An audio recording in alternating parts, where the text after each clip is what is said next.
We're back, and I am always ecstatic when I have a chance to visit with a colleague and friend of now many years, a woman who I've come to admire tremendously for her work on a whole host of issues that matter greatly to our country.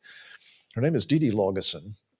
She is the executive director of a group that I'm proud to be the president of called the Save the Persecuted Christians Coalition. She's also the executive secretary of another group that I work with, the Committee on the Present Danger China.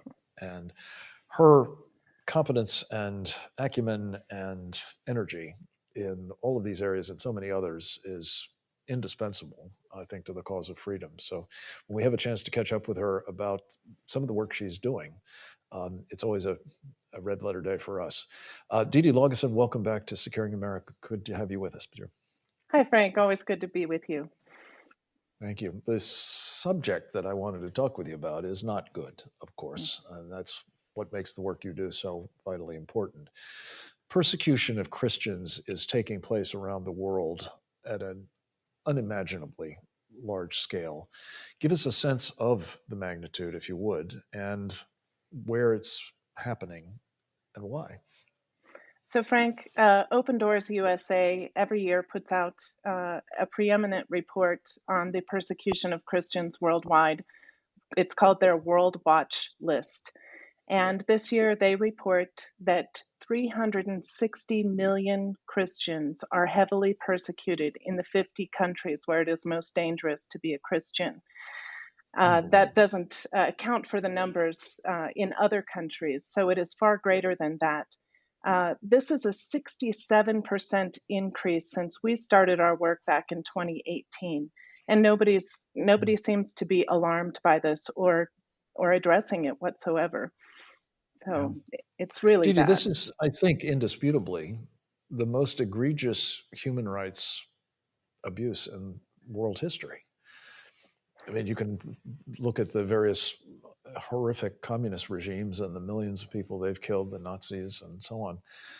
But the scale of this, now, not all of these people are being killed, thank God, but they're all being, as you say, heavily persecuted. And that can mean torture, that can mean rape, that can be being stripped of their property, driven from their home, it can mean imprisonment, and yes, in some cases, it does mean murder. So, to what do we ascribe this growth in the phenomenon, Dede? Well, I really think that it's not a popular subject to talk about Christians who are being persecuted in the world. And you know, it's uncomfortable because 8 out of the top 10 countries that Open Doors reports on are Islamic republics. The fact of the matter is, Frank, that for more than 80% of those 360 million persecuted Christians, the driver of that persecution is Islamic extremism, the Sharia supremacists. Yeah. Yeah.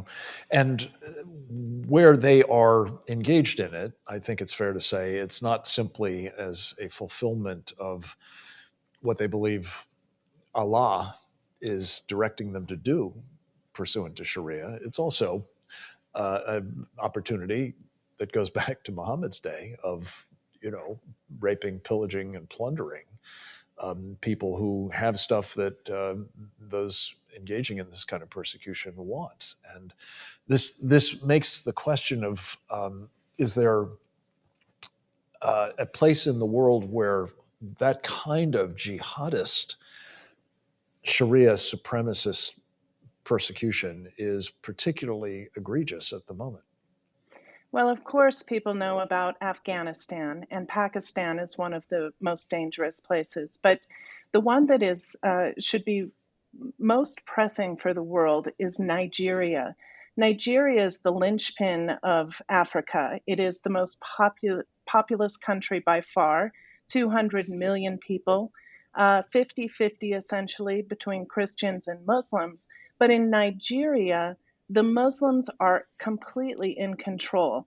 They head up all security agencies, most administrative agencies, and the courts are filled with Muslims. And the Christians have been edged out. They have been marginalized in Nigeria for 20 And they're years roughly now. half the Yeah, population. Is that right? half the population, but nonetheless, with a Muslim as the president, and the Fulani are the tribe that he comes from. The Fulani Muslims are really driving the terrorism in Nigeria. You have two groups: the Boko Haram terrorist group working in northeast Nigeria, and then in northwest and the middle belt, you have Fulani herdsmen who are literally chasing Christian farmers off their lands. In the last 20 years, there's been some 100,000 people or more slaughtered by these raiding terrorists. They're all jihadists. They all would like to see Nigeria come under the rule of Islam and see the Christians exterminated. And some 3 million Christian farmers have been forced off their land. They can't go and farm the land, so this sets up for danger of famine. And Yes. you have major highways throughout the country that are not accessible because of the number of kidnappings that happen. Railways and airports have been attacked, and nobody is talking about this in the international community. Just this last month, a young Christian college girl was murdered by a mob on campus because she sent out a text that they said was blasphemous. They gathered around her, huge mob of Muslims gathered around her, stoned her to death, pelted her body, and then burned it. And there were more than 50 police officers standing there. They did nothing to stop the crowd. And Frank, only just this last weekend on Pentecost, a Catholic church in Ono, Nigeria, Ondo State, which is southwest of Abuja towards Lagos. So this is an area that has not seen this kind of violence before. During church services, at least 22 people were killed by gunmen who showed up with explosives. They just shot them down, and many people are injured and fighting for their lives in the hospitals right now as we speak. Dede, let me just ask you a pointed question. The U.S. government has insisted that what is going on here really has nothing to do with sectarian, religious, jihadist violence. It's just a struggle between farmers and ranchers, herdsmen. Uh, what's the truth of the matter as you see it, and why does our government persist in this to the point where they've even removed Nigeria from what's called the country of particular concern list, as it happens shortly before Secretary of State Tony Blinken arrived in country? Yeah, so in December, uh, Secretary of State Blinken was going to Nigeria. On the eve of that, he took Nigeria off the list of countries of particular concern, which enables the United States to sanction Nigeria and put economic pressure on her to address this reality. We had worked very long and hard for several years to get Nigeria placed on that list. And Secretary Blinken, apparently for political reasons and possibly for the $1 billion military arms sale that just went through earlier this year, has reversed that without any real explanation of why that is. But Nigeria has oil, it has resources, and it's an important ally to the United States. Yeah, But they're murdering the Christians. they are. And it will be a less and less of an important ally to the United States as it becomes more and more of a jihadist dominated Yeah. country, and as more and more of this violence takes place. Dede Laugesen, again, the work that you and our team are doing at Save the Persecuted Christians is indispensable. It's thankless work, and as you say, it often feels as though it's not as effective as we would like it to be. How can people find out more about that work and how they can help, including support it? It's an honor and a privilege to work on behalf of persecuted Christians. People can find out more at savethepersecutedchristians.org. Wonderful.